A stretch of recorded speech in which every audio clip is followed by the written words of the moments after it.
Мотоцикл Дніпр 1980 року випуска. Простояв майже 2 роки. Минулий рік взагалі не заводився.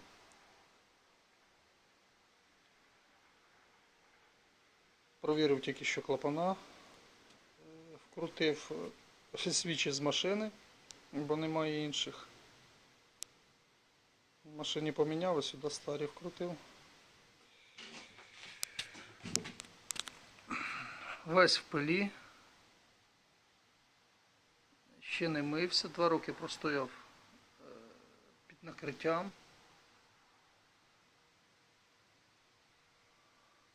Стояв акумулятор автомобільний, ну і він впав на бок. Асфальт був гарячий, розтопився, і з ножки завалився на бок. Це витекла кислота.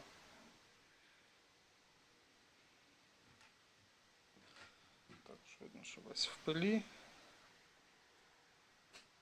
Тут розбитий трохи подфарник.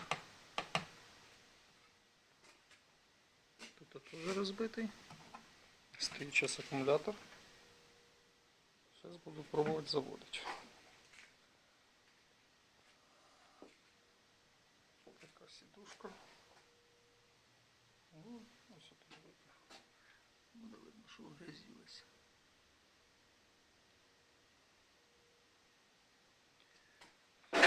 Такий пробіг у нього. Зараз, якщо покажу.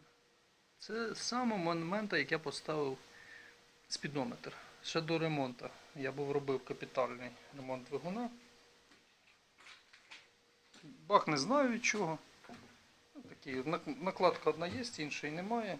Залив тільки що скатав його на заправку, заправка рядом. Вкручував, пробуємо. Холодний двигун, ніхто не нагрівав, не включав. Це перший. Що-то краник відкривається дуже легко.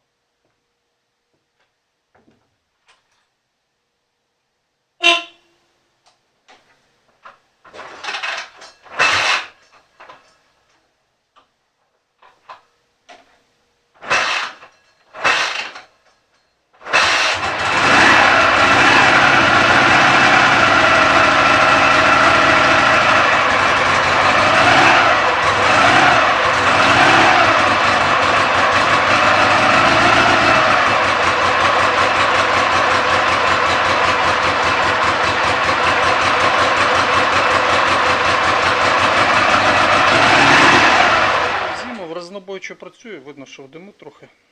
Працює в рознобой, бо зараз побачите із-за чого. Зараз я спробую ще вам завести другий раз. Буквально пройшла хвилина. Нема оператора, щоб хто познімав.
Странна робота двигуна.